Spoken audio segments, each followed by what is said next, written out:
Hello दोस्तों, my name is सूरज मौर्य और इस वीडियो में हम समझने वाले हैं प्रमेय 6.1 और प्रमेय 6.2। तो ये जो प्रमेय 6.1 है, प्रमेय 6.2 है, ये इस चैप्टर में जितने भी प्रमेय हैं हमारे बहुत ही महत्वपूर्ण हैं, क्योंकि इन प्रमुख प्रमेय जो होते के आधार पर ही हम क्वेश्चंस को सॉल्व करते हैं। अब जो हम प्रमेय 6.1 और 6.2 पढ़ाने वाले हैं, ये आप समझ लीजिए आपके दो क्वेश्चन सॉल्व हो रहे हैं। कैसे? क्योंकि जो हमारी प्रश्नावली 6.2 है उसमें जो हमारा क्वेश्चन दिया हुआ है यहाँ पर कि क्वेश्चन 7 दिया हुआ है प्रमेय 6.1 का प्रयोग करके सिद्ध कीजिए और दिया हुआ 8वां प्रमेय 6.2 का प्रयोग करके सिद्ध कीजिए। यानी कि आप आज इस वीडियो में आप तो प्रमेय तो सीख ही जाएंगे और साथ ही दो क्वेश्चन आपके सॉल्व हो जाएंगे, क्योंकि हम आगे जाके जब हमारे सातवें जैसे हम 6 क्वेश्चन हल करेंगे, 7वें क्वेश्चन पर पहुँचेंगे तो हम हल नहीं करेंगे, क्योंकि हम पहले ही यहाँ पर हल कर देते हैं। तो प्रमेय जो 6.1 है इसे आधारभूत समानुपातिक प्रमेय कहते हैं या फिर बीपीटी से कह देते हैं। यानी कि अगर इतना बड़ा नाम ना लिखना हो तो बीपीटी से लिख देते हैं। और इसने जो हमारा प्रमेय 6.1 है इसे कैसे सिद्ध करना है, यानी कि हम इसमें सिद्ध भी करेंगे और आपको समझाएंगे कि इसके द्वारा क्वेश्चन को सॉल्व कैसे किया जाता है। और साथ ही उदाहरण नंबर 1, उदाहरण 2, उदाहरण 3, इसके जो 3 उदाहरण हैं इनको भी इस वीडियो में सॉल्व करेंगे।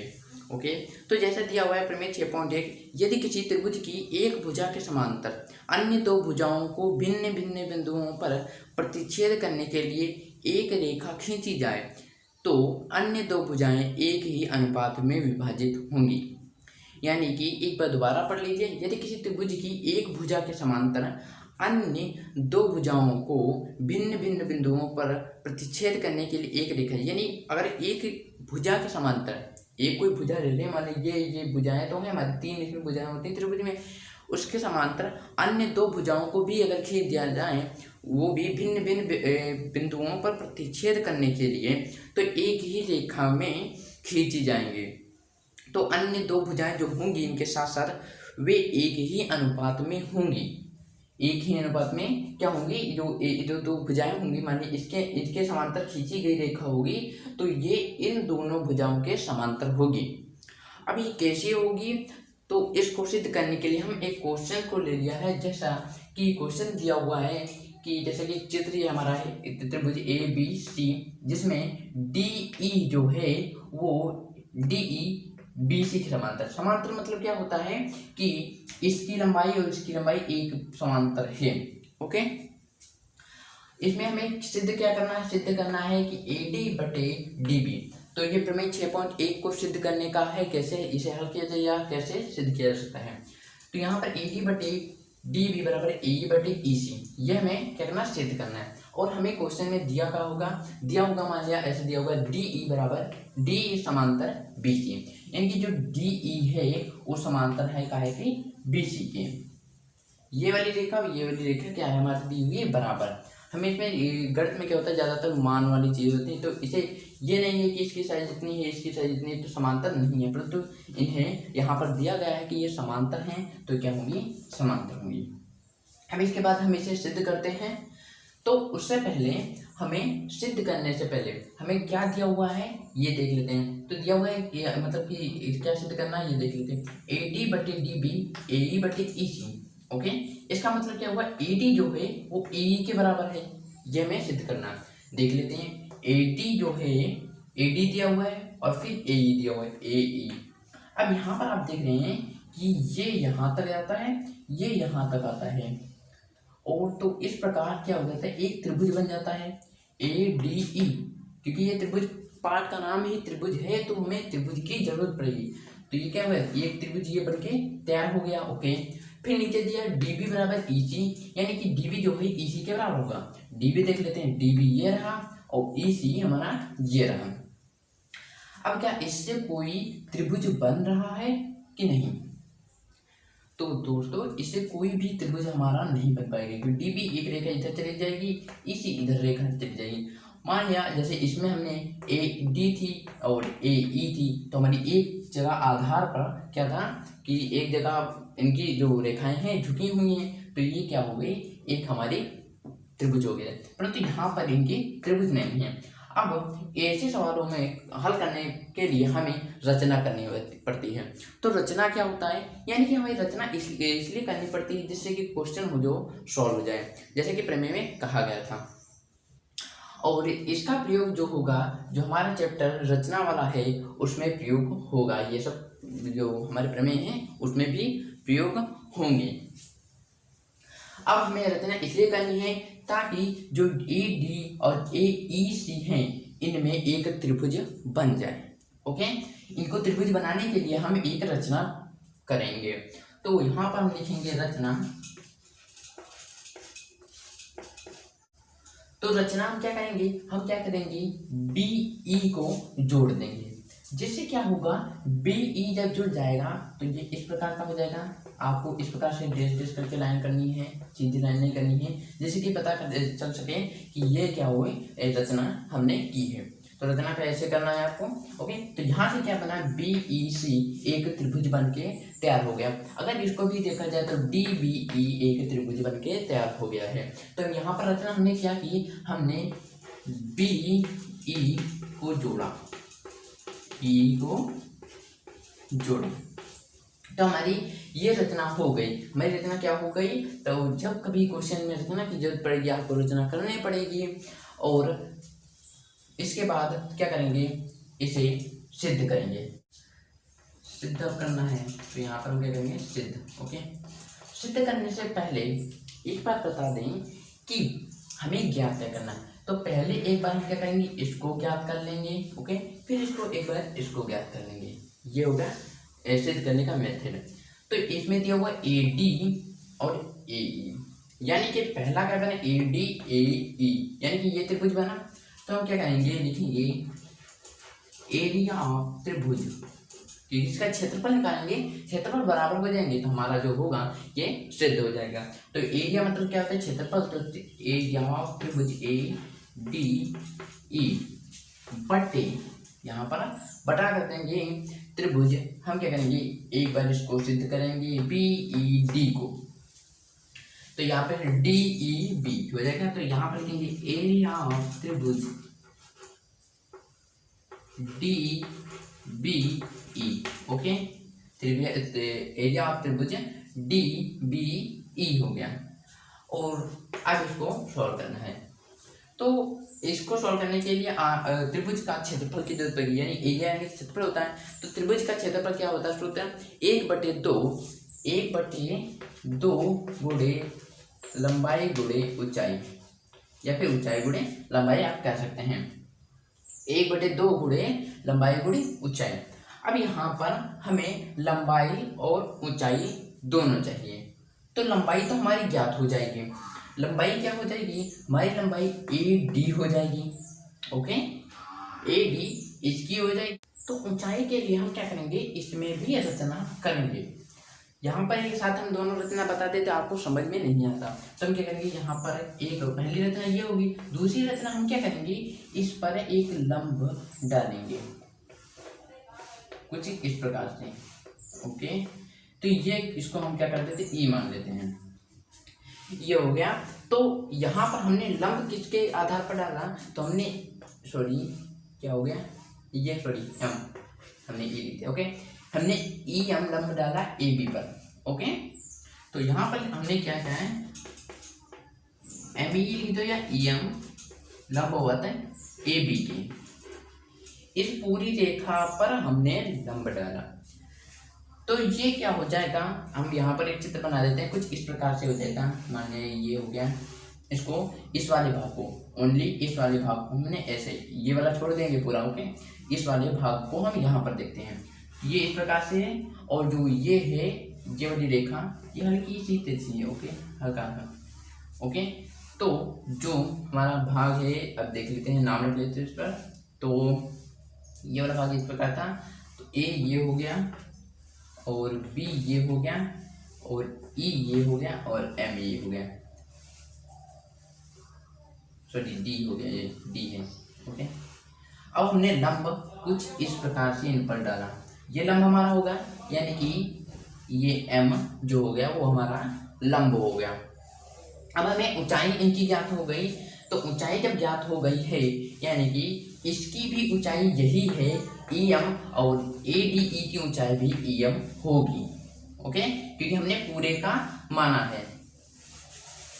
तो आप समझ गए होंगे इसके आधार पर, तो ऐसे ही रहने दीजिए। अब क्या करेंगे, यहाँ पर 1/2 गुणे लंबाई AD गुणे ऊंचाई EM बटे 1/2 गुणे, क्योंकि ये भी त्रिभुज है, इसके लिए सूत्र लगेगा, और इसके लिए DB गुणे EM। ओके, यहाँ क्या 1/2 चला गया, EM से EM चला जाएगा, बचा क्या है AD बटे DB। तो AD बटे DB, तो यहाँ पर देख सकते हैं AD बटे DB जो है वो आ गया है। तो पहला क्वेश्चन जो इधर वाला था हमारा वो सोल्व हो गया है। अब क्या करेंगे, अब हम AE बटे EC को निकालेंगे। तो उसको सिद्ध करने से पहले आप इसे पोस्ट करके इसकी स्क्रीनशॉट ले लीजिए, या फिर आप उतार लीजिए। आप नोट बनाते चलिए इसकी, क्योंकि आपको आगे चल के इसकी बहुत ही जरूरत पड़ेगी।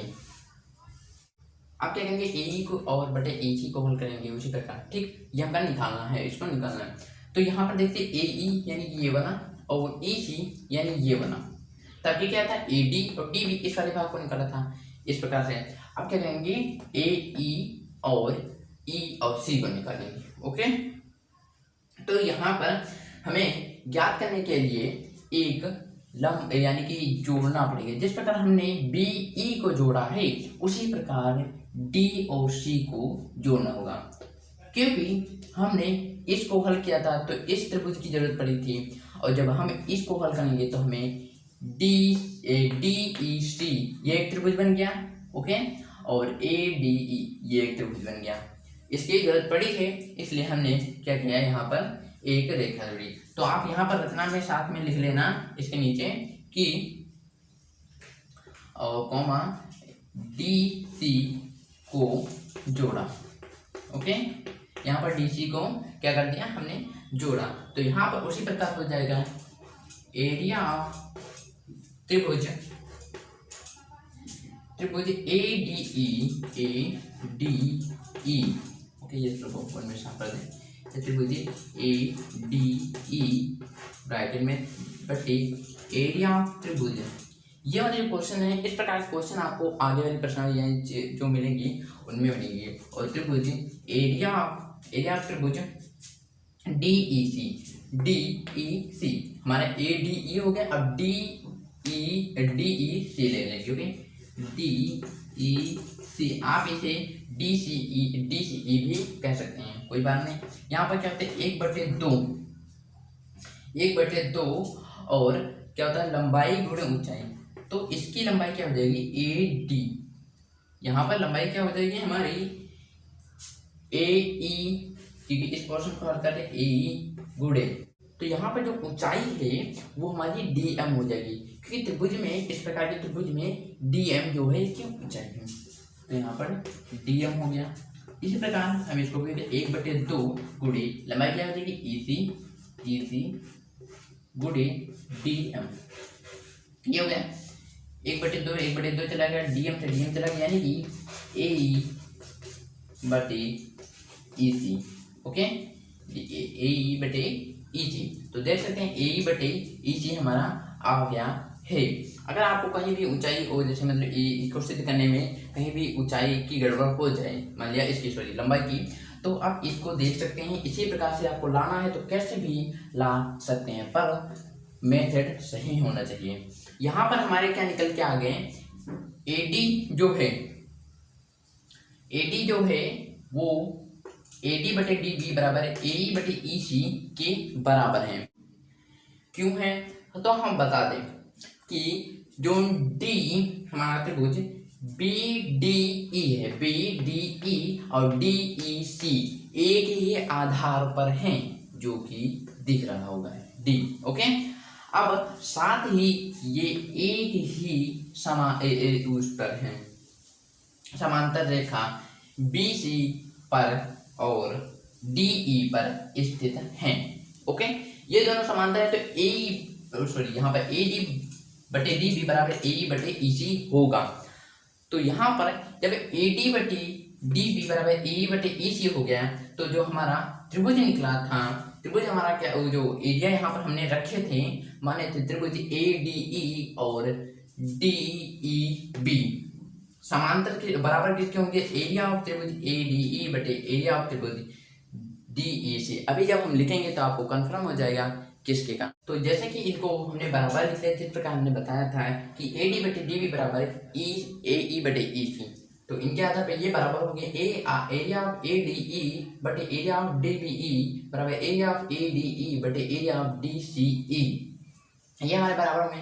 अब क्या करते हैं, area of A D cut जाएंगे, क्यों, क्योंकि ये इधर जाएगा, कैंची की गुणा हो जाएगी, तो ये भाग में इसके जाएगा, ये भाग में इसके जाएगा, यानी कि पहले काट देते हैं। तो यहाँ पर काटना दिखाया नहीं जाता है, तो आप चाहे तो दिखा रखते हैं। तो यहाँ पर एक बचेगा, यहाँ पर भी एक बचेगा, तो ये इधर आएगा, तो ये एरिया ऑफ क्या हो जाएगा, डी सी ई बराबर यहाँ लिखते हैं area of D B E, या इसे डी ई बी भी कह सकते हैं। और इसका रीजन आपको देना पड़ेगा, क्यों, क्योंकि रेखागणित में ये हमारी जो चैप्टर 6 है इसमें ये होता है कि जब आप कभी भी किसी पोर्शन को हल करते हैं तो उसे सिद्ध बताना होता है किस कारण हुआ। तो यहाँ पर आप लिख सकते हैं, जैसे किताब में भी दिया हुआ है कि त्रिभुज बी डी ई और त्रिभुज डी ई सी एक ही आधार, जो कि अभी बताया था, आधार कौन है, डी ई, तथा समांतर रेखाओं बी सी और डी ई के बीच बने दो त्रिभुज हैं। दो त्रिभुज हो गए हैं, तो यहाँ से ये हमारे निकल के आगे हैं बराबर। जैसा कि प्रमेय में कहा गया था कि यदि किसी त्रिभुज की एक भुजा के समांतर अन्य दो, हम क्या करते थे, एक भुजा के समांतर अन्य रेखाएं खींचते थे, तो इसमें क्या होता है, अन्य दो भुजाओं को भिन्न भिन्न बिंदुओं पर प्रतिच्छेदित करती हूँ। जैसे कि हमने जो लंब डाला था वो क्या होती है, प्रतिच्छेद करती होती। ओके, करने के लिए एक रेखा खींचिए जो अन्य दो भुजाओं को एक ही अनुपात में विभाजित करेंगे, जैसे कि ये, और उनको फिर बराबर हो गई। तो ये हमारा सिद्ध हो चुका है। तो यहाँ से ये क्या हो जाएगा, त्रिभुज हमने ए डी बटी डी बी बराबर ए ई बटी ई सी। तो ये आपका सिद्ध हो गया। तो आप यहाँ पर लिख सकते हैं इति सिद्धम। तो ए डी बटे बी डी बराबर ए बटे ई सी। तो प्रमेय जो 6.1 है इसको सॉल्व कर लिया है। अब इसके बाद प्रमेय 6.2 की बात करते हैं। तो वो बहुत ही छोटा है, बहुत ही ईजी है, और उसमें क्या करना होगा, बस इसका उल्टा दिया होगा। जो इसमें हमने माना था तो उसमें क्या होगा, दिया होगा, और उस काम को उल्टा करना होगा। कैसे, तो अभी आपको जब हम हल कराएंगे तो आपको पता चल जाएगा। प्रमेय 6.2 को हल करने के लिए पहले हम कुछ टिप्स बताते हैं। जैसे कि प्रमेय 6.2 है जो बिल्कुल उसका उल्टा है, वही चित्र वही है। तो इसमें जो ये हमारी लाइन है इसको आप समान इस प्रकार भी, जैसे हमने पहले व्यक्त किया था उस प्रकार भी व्यक्त कर सकते हैं। चाहे तो आप एक प्रतिच्छेदित रेखा के रूप में इसे भी प्रतिच्छेदित रेखा ही कहते हैं। यहाँ पर त्रिभुज दिया ए डी बी ए ई सी, यानी कि हमारे त्रिभुज क्या बने, ए बी सी। ओके, और एक छोटा सा त्रिभुज बना ए डी ई, इसे भी कह सकते हैं। अब 6.2 क्या कहता है उसके आधार पर हम समझाएंगे। यहाँ पर कह रहे हैं यदि एक रेखा किसी त्रिभुज की दो भुजाओं को एक ही अनुपात में विभाजित करती है तो वह तीसरी भुजा के समांतर होती है। यानी यदि एक रेखा किसी त्रिभुज की दो भुजाओं के समांतर, दो भुजाओं के को एक ही अनुपात में, यानी कि एक जो है रेखा वो किसी त्रिभुज को दो भुजाओं, यानी कि एक कोई रेखा है वो त्रिभुज की, माने कोई यहाँ से रेखा निकल के गई तो क्या करेगी वो दो, देखो समझिए, यदि एक रेखा किसी त्रिभुज की दो भुजाएं यानी एक दो हो गई, या फिर ये एक दो ये हो गई, तो ये क्या हो गई, भुजाएं तो हो गई, को एक ही अनुपात में विभाजित करें, यानी कि उनको एक ही अनुपात में क्या करते हैं, विभाजित करते हैं, तो वह तीसरी भुजा के समांतर हो जाती है। तो अगर मान लीजिए इसके समांतर हमने क्या कही, इसके त्रिभुज की दो भुजाओं के एक ही अनुपात, इनके दो मतलब यहाँ से एक रेखा गई तो वह इन दोनों को एक ही अनुपात में विभाजित करती है। तो जब उसको हम सिद्ध करेंगे तो वहाँ इसके भी समांतर हो जाएगी। मानिए अगर डी ई और ए डी हो गई, इसके बीच में अनुपात में खींची है तो वह रेखा ए ई के भी समांतर होगी।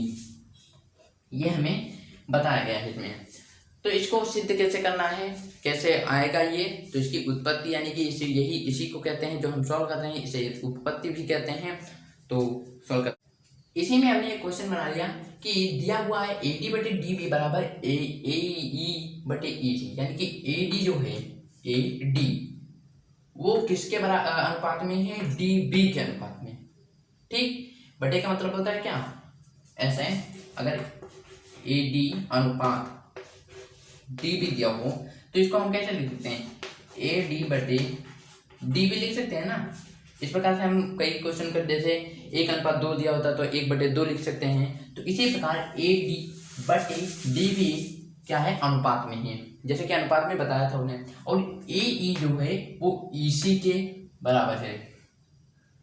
यहाँ पर जो बराबर बताया गया है, और सिद्ध करना है कि DE BC के समांतर है। तब के क्या दिया था, ये दो रेखाएं बराबर दी थी, ओके, ये दो बराबर रेखा दी।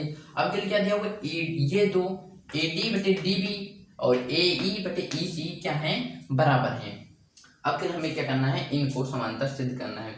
तो इसमें क्या करेंगे, हम विरोधाभास विधि का प्रयोग करेंगे। जैसे कि पिछले चैप्टर में हमने सॉल्व किया था। विरोधाभास विधि में क्या किया जाता है, हम पहले क्या करते हैं, कुछ जैसे हमें दिया हुआ है DE बटे BC, तो हम क्या करेंगे, DE बटे BC सिद्ध करना है। जैसे हमें इसको कहेंगे माना नहीं है, मतलब कि ये समांतर नहीं है। उसके बाद क्या करेंगे, उसके बाद हम सॉल्व करेंगे आगे क्वेश्चन। तो उसके बाद जो आंसर आएगा वो हमारा गलत आएगा। तो हम कह सकते हैं कि हमने विरोध यानी कि हमने पहले मान लिया था कि ये गलत है। जैसे अभी आपको अच्छे से लिखवाएंगे तो आपको समझ में आ जाएगा। उसके बाद सिद्ध हो जाएगा कि एक DE जो है BC के समांतर है।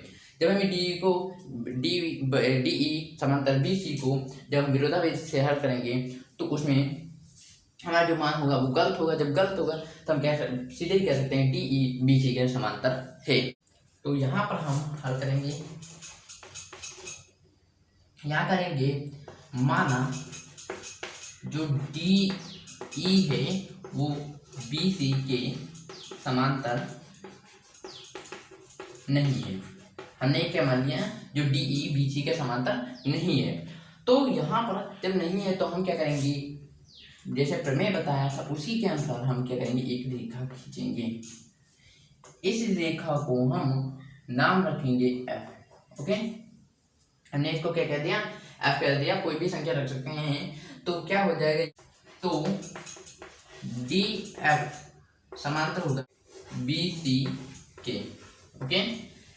तो यहाँ पर हमने एक रचना की है जो कि DF है। तो आप चाहे तो यहाँ पर रचना लिख सकते हैं कि रचना हमने क्या की है, D और F एक लंब डरा।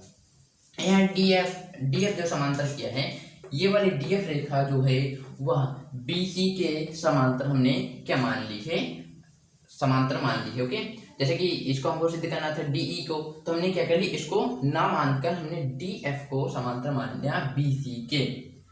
तो यहाँ पर BC के अब क्या करेंगे, प्रमेय 6.1 का प्रयोग करेंगे। 6.1 क्या हो जाएगा, इससे AD बटे DB हो जाएगा, AD बटे DB हो जाएगा, क्योंकि ये समान अनुपात में है तो इनको इस प्रकार से ले लिया। और बराबर AF, ओके, क्योंकि हमने इसको नहीं माना है, हमने अब इसकी जगह पर इसको मान लिया है। तो ये क्या देगा, AF माना है, ध्यान रखना, ये नहीं कि AE हो जाएगा, मान लिया है तो ये वाला हट जाएगा। तो AF बटे FC हो जाएगा। EC की जगह क्या हो जाएगा, FC।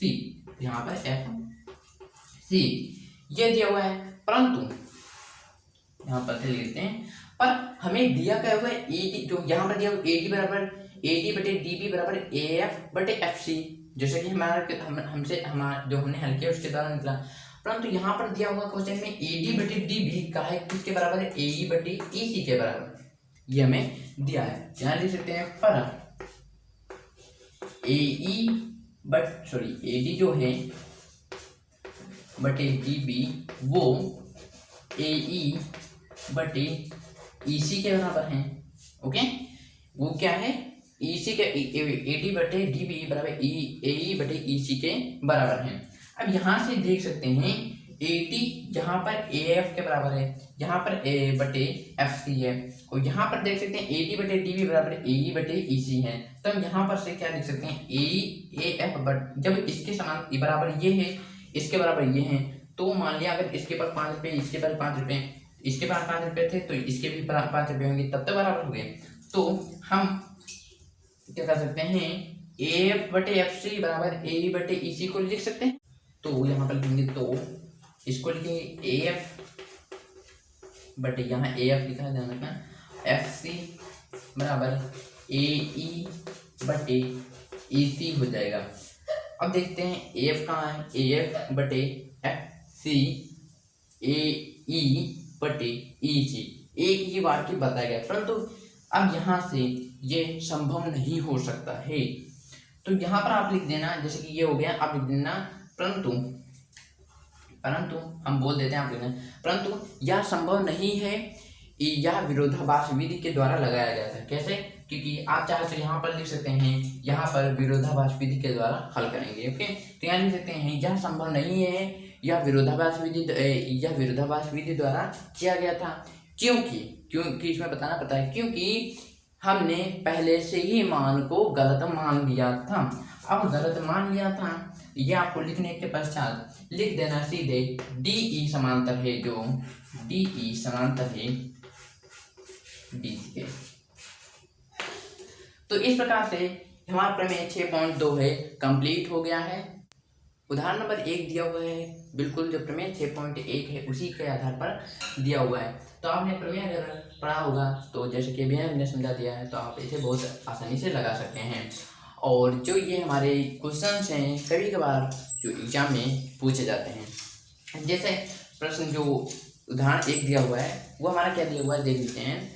दिया हुआ है, यदि कोई एक रेखा त्रिभुज ABC की भुजाओं AB, यानी कोई रेखा यानी जो DE है वो त्रिभुज AB और AC को क्रमशः D और E, यानी हमारे नाम ये क्या कर रही हैं, प्रतिच्छेदित कर रही हैं। तो भुजा PC के तथा ये भुजा जो हो, ये हमारे DE है, वो काहे के समांतर हो, BC के समांतर हो। तो सिद्ध कीजिए कि AD बटे AB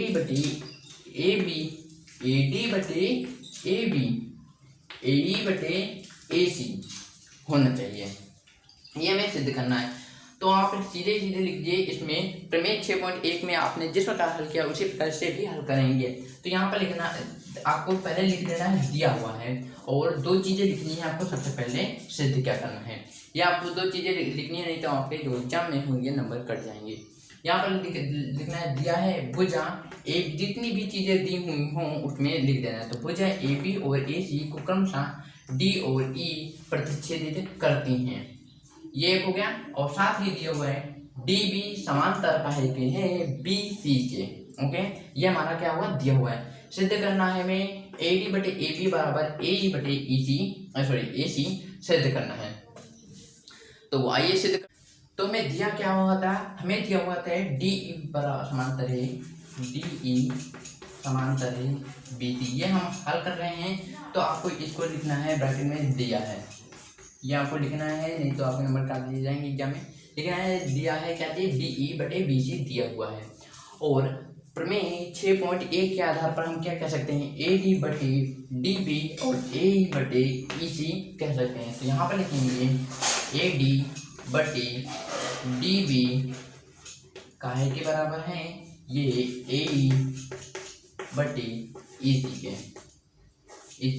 तो इसे लिखेंगे प्रमेय, हम यहाँ पर प्रमेय 6.1 लिख देते हैं। आप इसको आधारभूत समानुपाती प्रमेय लिख देना, या फिर आप कह सकते हैं BPT से।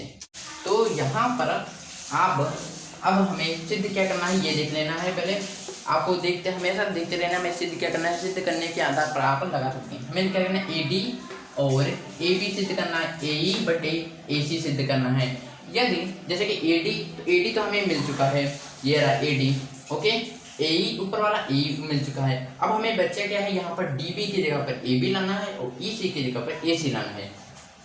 यहाँ पर क्या करेंगे हम, अगर हमें AD और प्लस में मिल जाए D B, okay, A D और प्लस डी बी मिल जाए तो हमारा क्या सीधे हम इसको क्या लिख सकते हैं, ए बी लिख सकते हैं कि अगर A D plus D B मिल जाए तो आप इसे सीधे ए बी कह सकते हैं।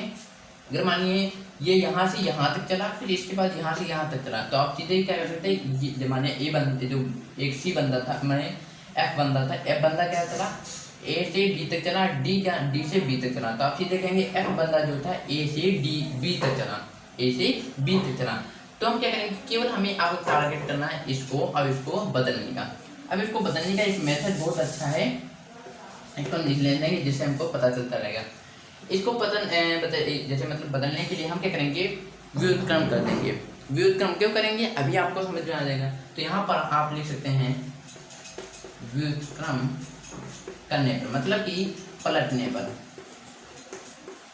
अभी हम क्या करेंगे, इसको जैसे कि हम पलट देंगे तो हमारा माना नहीं देगा, पर हम क्या करेंगे अभी पलट देंगे, फिर उसके बाद फिर से इसको दोबारा पलट देंगे तो हमारा सही मान लिया जाएगा।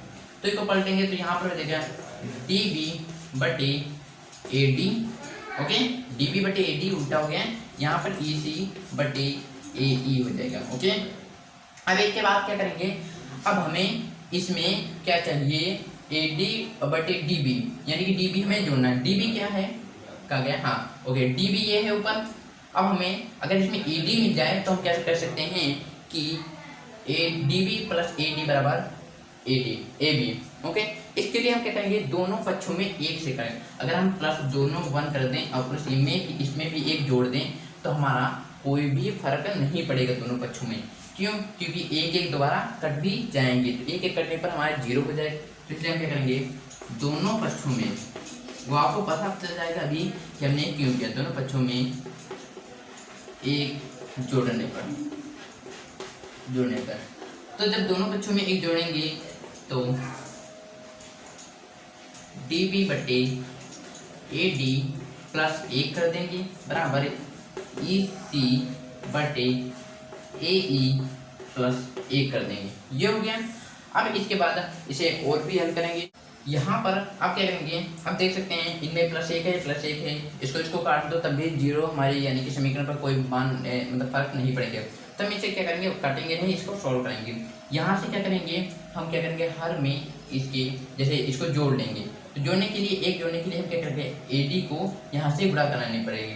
तो इसके नीचे क्या हो जाएगा, ये हो जाएगा ए डी और ऊपर क्या हो जाएगा डी बी प्लस ये ए डी की गुणा इधर से हो जाएगी तो ए डी हो गया, ओके। आपको ये पता चल गया ए डी हो गया। अब यहाँ पर हम देख सकते हैं हमने क्या लिखा था, अगर हमारा ए डी और प्लस डी बी मिल जाए तो हमारा ये ए बी बन सकता है। तो इस प्रकार से हमारा मिल गया। अब बराबर इसमें भी इसी प्रकार हो जाएगा, तो ई सी प्लस ए ई बटे ए हो गया। ये देख सकते हैं ए बटे ई सी मिल चुके हैं, तो इन्हें हम सीधे ए सी कह सकते हैं। तो यहाँ पर D B plus A D को हम क्या कर दें, ए बी कह देंगे। तो ए बी बटे ए डी ये हो गया, ए बी बटे ए बी बराबर ये हो जाएंगे ए सी बटे ए ई, ओके। तो हमने जब इन पर कोई भी फर्क नहीं पड़ने दिया, बिल्कुल वैसे ही है। देखिए यहाँ पर देख सकते हैं ए डी बटे ए बी, परंतु यहाँ पर उल्टा है, अभी बताएंगे सीधा करने कैसे। यहाँ पर ए ई बटे ए सी, ये हमारे टोटल आ गए। बस केवल क्या करना है, इनको ऊपर नीचे करना। तो हमने क्या किया था, व्युत्पन्न इसको व्युत्क्रम किया था, जिसके कारण ये पलट गया था। तो फिर से हम यहाँ लिखेंगे दोबारा व्युत्क्रम करने पर। अगर हमें एक बार व्युत्क्रम करते हैं तो इससे क्या हो जाता कि ये जो इसके गणित के अनुसार से ये गलत माना जाता, परंतु हमने जिस प्रकार एक दोनों में जोड़ दिया था तो ये गणित के अनुसार सही माना गया था। उसी प्रकार व्युत्क्रम दोबारा कर देंगे तो हमारा इसको क्या हो जाएगा, ए डी ऊपर चला जाएगा, सॉरी हाँ ए डी ऊपर चला जाएगा और बटे ए भी हमारा नीचे आ जाएगा बराबर ए ई ऊपर चला जाएगा, ए सी नीचे आ जाएगा। तो इस प्रकार से हमारा जो सिद्ध करने का था हमने सिद्ध कर दिया है। इस वीडियो में बस इतना ही उदाहरण 1 तक हमने समझा है, और जो कि प्रमेय 6.1 के आधार पर लगा था। अब इसके बाद हम उदाहरण 2 और उदाहरण 3 को